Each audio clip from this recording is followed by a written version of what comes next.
The United States really is the world's most hypocritical country.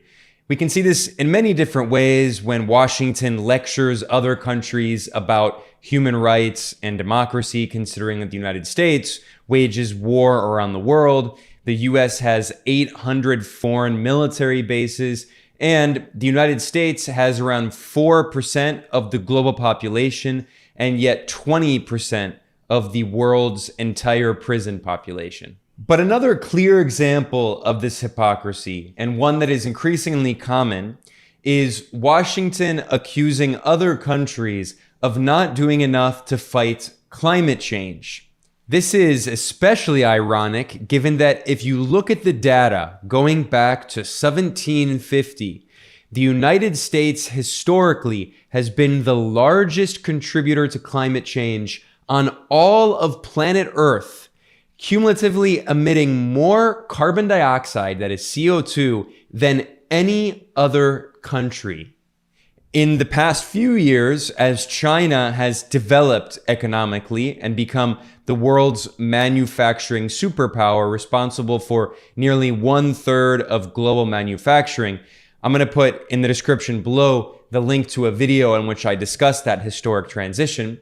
As China has carried out this remarkable economic development and lifted more than 800 million people out of poverty, that has meant that as the economy develops, China is now emitting more and more CO2. So the United States has criticized China, but there are so many misleading elements to Washington's rhetoric about Beijing.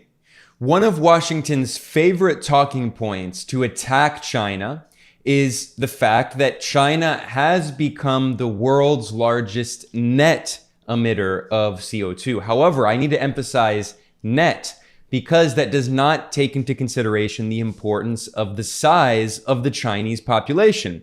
The United States constantly wags its finger at China and says, China needs to do more to fight climate change. It needs to reduce its carbon emissions. What is not acknowledged is that China has a population that is 4 times larger than the US population. There are 1.4 billion people in China. Compare that to the US, which has around 340 million. That is to say, there are 4 times more people in China than in the US.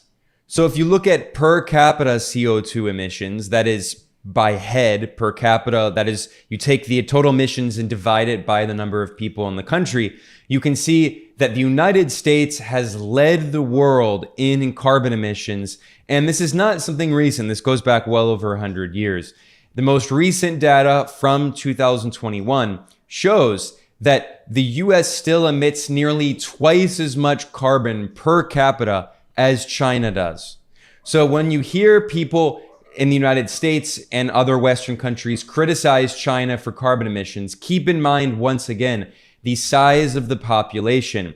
This isn't to mention, by the way, if you look back historically, the US and Canada and other Western countries have a major historic responsibility to bear the biggest burden in fighting climate change.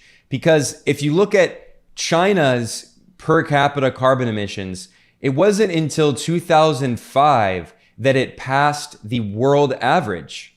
So China, for less than 20 years, has been above the world average of carbon emissions, whereas the United States has been above the world average of carbon emissions for 200 years. Specifically, the US military is the world's largest institutional consumer of oil, of fossil fuels. It is the world's largest institutional emitter of carbon dioxide.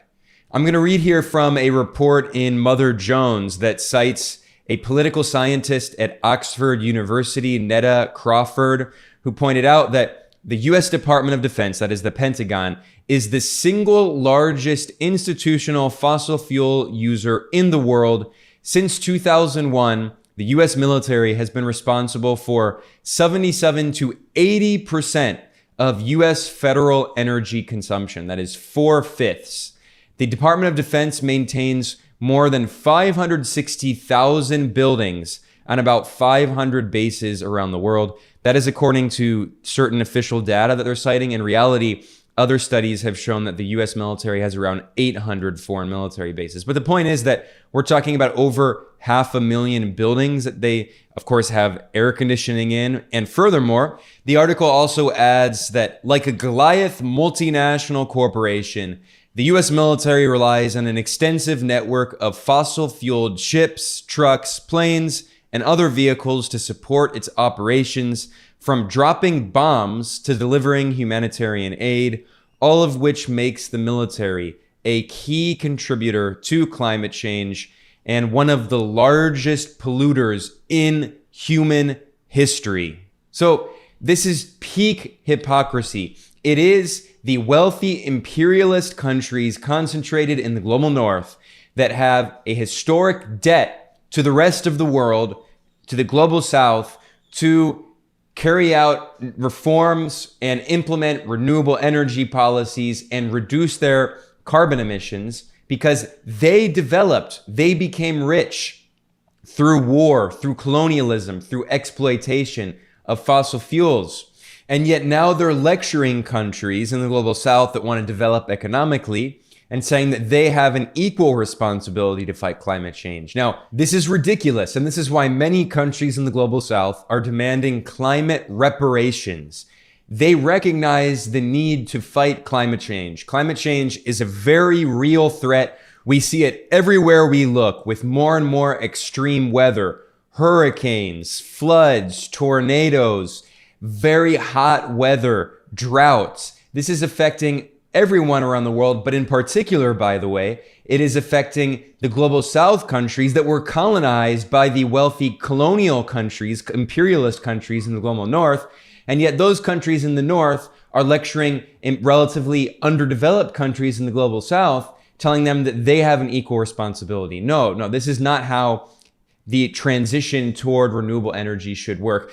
A clear example of this hypocrisy and arrogance could be seen this July in an interview done by the top US national security official, Jake Sullivan. He is President Biden's national security advisor. And he went on to CNN in an interview with the CNN host, Jake Tapper, and he wagged his finger at China and complained that China supposedly isn't doing enough to fight climate change, despite the fact that China is leading the world in the fight against climate change. Here is this incredibly hypocritical clip. China is on track to become the world's worst all-time polluter, in part because the United Nations allows China to maintain higher emissions because they categorize them as a developing nation. Now, the House of Representatives voted 415-0 to reverse that in March. Isn't the House right? Isn't it time for the UN to stop allowing China to categorize itself as a developing nation when it comes to climate change? Well, actually, Jake, the Paris Climate Agreement, which was agreed back in 2015, and which we have rejoined in the Biden administration, actually lays out that every country, including China, has a responsibility to reduce emissions. And the world, I do believe, should step up and encourage, indeed pressure China to take far more dramatic action to reduce emissions. They should not be able to hide behind any kind of claim that they are a developing nation, to step up to their responsibility. And their responsibility under the Paris Climate Accord is to take significant, substantial action to reduce emissions on a defined time frame in the near term. And there is more work for them to do on that front. And Secretary Kerry will make that point when he's in Beijing. There are so many ludicrous things that the U.S. National Security Advisor said there that I'm going to respond to. I'm going to pick apart and fact check.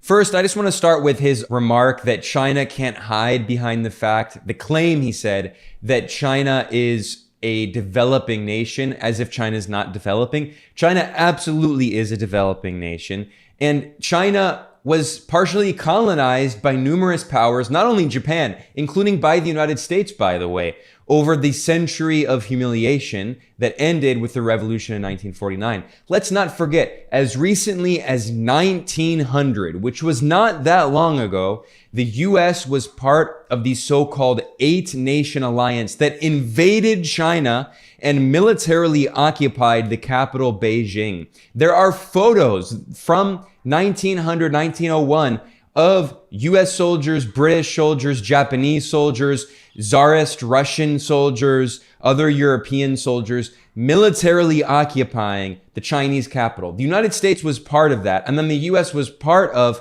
the imposition of an unequal treaty on China that forced the Chinese government to pay war reparations to the foreign imperial powers that invaded it that were larger than the entire tax revenue in China at the time. So the US lecturing China about not being a developing nation is completely preposterous, considering the role of the US in invading China, imposing unequal treaties on it, trying to forcibly open its markets to US corporations. I mean, it's just, again, a peak hypocrisy, but that's easy enough to point out. I also want to respond to his claim that China supposedly is not doing enough to fight climate change. I mean, this is in some ways even more outrageous. China is doing the most out of any country on earth to fight climate change and move toward renewable energy. When you consider the size of its population, the investments that it's making in renewable energy infrastructure, China is leading the world, and the United States is basically doing nothing in comparison to Beijing. I just want to start looking at an incredible graph here that was published by the Financial Times. And this just illustrates how nonsensical it is for the United States to accuse China of not doing enough to fight climate change and reduce its carbon emissions. This graph shows world investment in clean energy manufacturing. And we can see that since 2018, for 5 years, China has represented around 80% of the entire world's clean energy manufacturing investment. It has varied a little bit by year, but as of 2022, it was nearly 90% of the world's entire clean energy manufacturing investment. The US on the map is the little red box representing less than 10%. And by the way, it's not just the US, that's also with Canada. It's North America. So the US criticizing China for supposedly not doing enough to reduce carbon emissions is like the world's worst arsonist telling their neighbor that they need to work on fighting fires. I mean, it is completely just out of touch, delusional. And I'm going to look at two other graphs here that show just how insane Washington is for these accusations against Beijing. This first graph shows all of the solar panel capacity in the entire world that has been installed. And altogether, all of the solar panels, which are known formally as photovoltaic cells, they're known as PV often in short. If you look at a graph of all of the solar panels installed in the world, it represents around 1,200 gigawatts. Just China represents 1/3 of the world's entire installed solar panel capacity, 462 out of the 1,200. That means that China has more solar panel energy capacity installed than the US, Japan, India, Germany, Australia, Spain, and South Korea combined. If you combine all of the solar panels installed in those countries, China still has more. And by the way, that is only looking at all of the solar panels that have been installed in history. If you look at what China is installing per year, no country comes even remotely close. A similar graph that is also from the NREL, the National Renewable Energy Laboratory, shows the deployment per year, that is the installation of PV photovoltaic cells, solar panels. And we can see that in 2022, China installed nearly 100 gigawatts out of the entire world's installation of 230. So China represented close to half of the world's entire installation of solar power capacity. China installed roughly 5 times as much solar panel capacity in 2022 as the US did. And yet Washington is lecturing Beijing about supposedly not doing enough.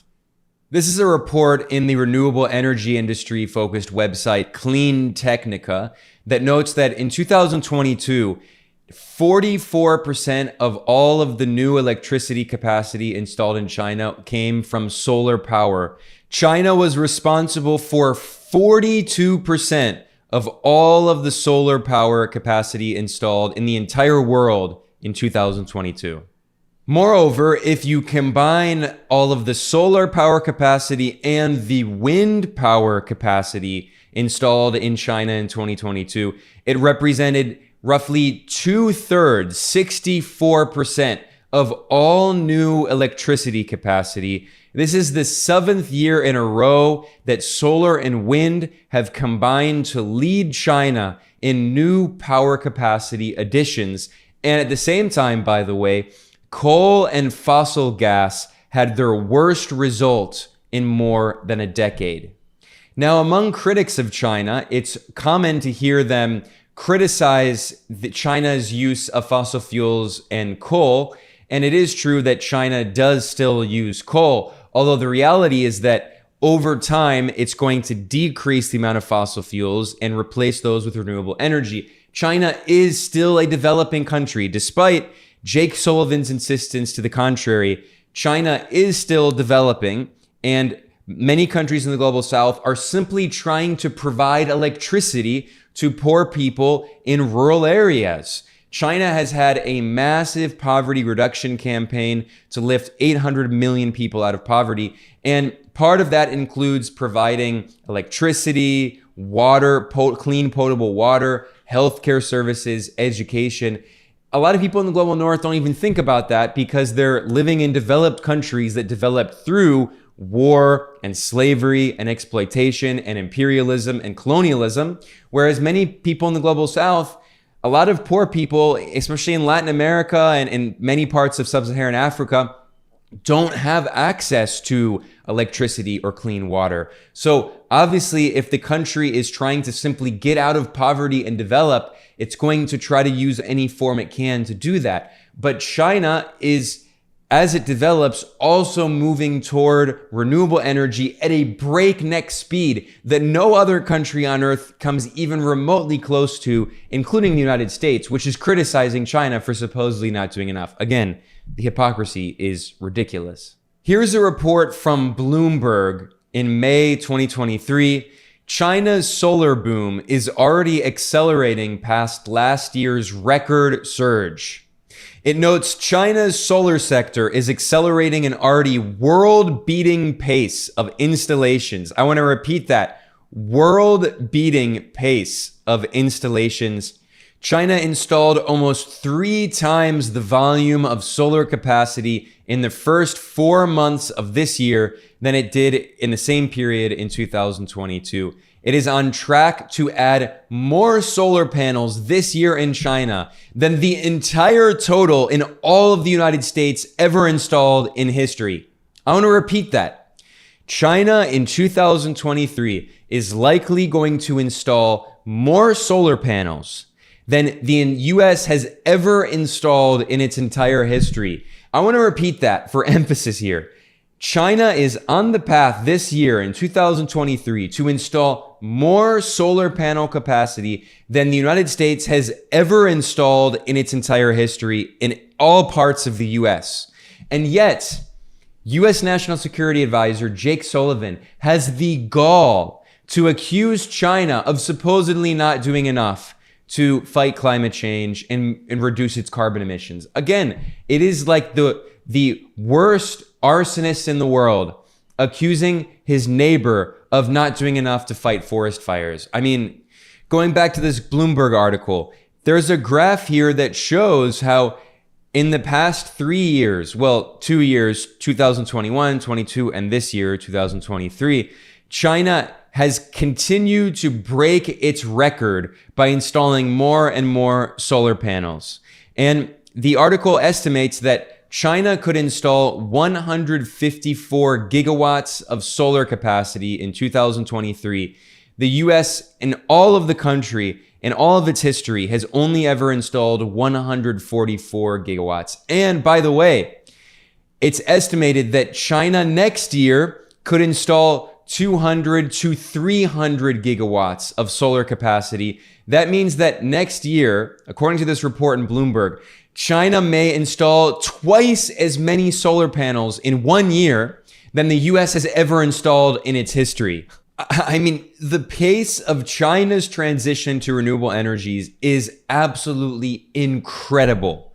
No country on earth comes even remotely close. Reuters reported this June that China's installed non-fossil fuel electricity capacity now is the majority of its electricity capacity. It is over 50%. I'm going to read here from Reuters. China's non-fossil fuel energy sources now exceed 50% of its total installed electricity generation capacity. Non-fossil fuel power sources such as wind and solar power account for 50.9%, 51% of the country's total installed capacity. And by the way, China's goal that it established in 2021 was to meet this target by 2025, and it accomplished it 2 years early. So not only does China have government plans for its economy, it actually, in many cases, meets those plans early. Meanwhile, in the United States, they can't even replace the thousands of bridges that are at danger of breaking, of falling apart under people's cars.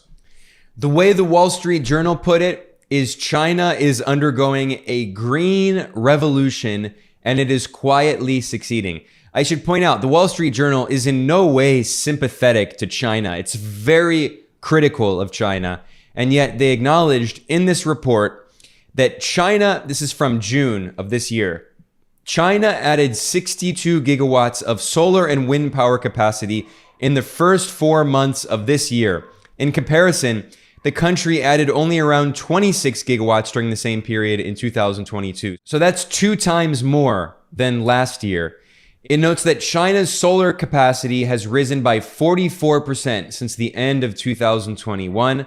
China is already a massive hydropower power generator as well. So the total renewable percentage will likely be even higher because hydro is often not included in these statistics. Instead, they look at solar and wind. I mean, if you just look at a graph of China's installed renewable capacity from wind and solar, it just keeps growing more and more every single year. But what's funny about this article is that the Wall Street Journal complains that while China is helping to save the world, foreign capitalist investors can't make money off of it because it's being driven by the state, by state-led investment. The Wall Street Journal wrote, quote, China's immense renewable build-out is good news for the planet, but so far it has proven tougher to make money from Chinese renewable stocks. For investors, the best play might be to stand by and watch the show. So China is saving the planet. It is leading the world in renewable energy technology infrastructure with 80% of the world's investment. But because foreign capitalist investors can't make money on it, well, the Wall Street Journal is telling you, just forget about it. It's not important because, it's all the Chinese government that's doing it. How sad. Socialism. It's saving the world from climate change. Very, very sad. You can't profit from it. And speaking of Western corporations not being able to profit, the Financial Times published a column that is titled China's Dominance of Solar Poses Difficult Choices for the West. And basically, the article points out that a lot of Western governments love to claim that they care about climate change and care about renewable energy. The US constantly says that, but in reality, it's China that puts its money where its mouth is, and the Western governments are actually not doing that much to fight climate change. It's purely rhetorical. And if you look at the renewable energy industry, it is almost entirely controlled by China. If you look at all of the parts that go into creating solar panels, China represents the vast majority in most of the solar industry, including the vast majority of the modules, the cells, the wafers, the polysilicon. In fact, China represents nearly 100% of the world's wafer manufacturing and over 80% of the cells manufacturing. And the US has been imposing sanctions and tariffs on Chinese solar panel makers and other Chinese tech companies. So China, once again, is leading the world in renewable energy technology, leading the world in fighting climate change. The US is not really doing that much, and yet it's constantly criticizing China and claiming to be leading the world. I mean, once again, you have to look past the cynical greenwashing rhetoric of Western governments to see. In fact, when you look past that cynical rhetoric, you can actually see that the Biden administration, which, Donald Trump is a climate science denier, and basically the entire Republican Party in the US denies climate science. I mean, they are like knuckle dragging primates. I mean, they are trying to destroy the entire planet. They don't believe in basic science that everyone around the world recognizes. And yet the Democrats, they say they recognize the science, and yet they do nothing significant to challenge the big US fossil fuel corporations that are destroying the planet, and of course are also donating a lot of money to their political campaigns, which is one of the main reasons. This is a report from the Center for Biological Diversity, and it shows that, in fact, the Biden administration has been giving out more oil and gas drilling approval permits than Trump did. I'm reading from this. Federal data show the Biden administration approved 6,430 permits for oil and gas drilling on public lands in the first 2 years, outpacing the Trump administration's 6,172 drilling permit approvals in its first 2 years. So Biden is actually breaking his promise that he said he's not going to give oil and gas drilling permits on public lands, and he's doing it even worse than Trump.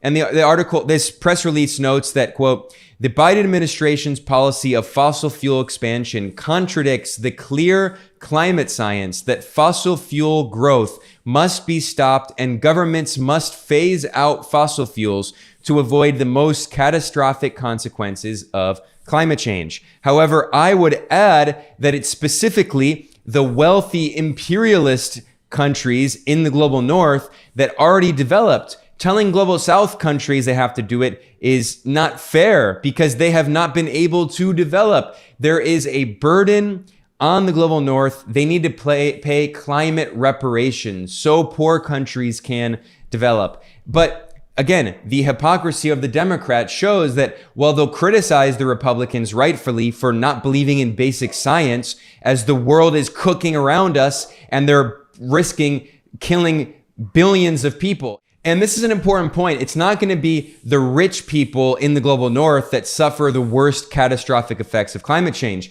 They can pay to move to Australia or Antarctica or wherever, or Alaska. It's going to be poor people in the global south that already are bearing the brunt of the extreme weather caused by climate change, including typhoons, hurricanes, tornadoes, floods. And it's very easy to explain why. I mean, a lot of poor people in the global south, they live in shanty towns. They live in houses that are made of, basically, spare parts of, spare pieces of metal and spare pieces of wood. It is not very well done, architecture. It is not safe housing. So when there is an earthquake in a place like Haiti, thousands and thousands of people die. This is also what happened in Turkey. There were a lot of low quality housing that was not manufactured at a high level, that was done very cheaply, and it all collapsed because of the earthquake. So that's why these earthquakes are often known as class quakes, because if the same intensity earthquake happens in a rich country that developed through imperialism and has much better infrastructure, not as many people are going to die.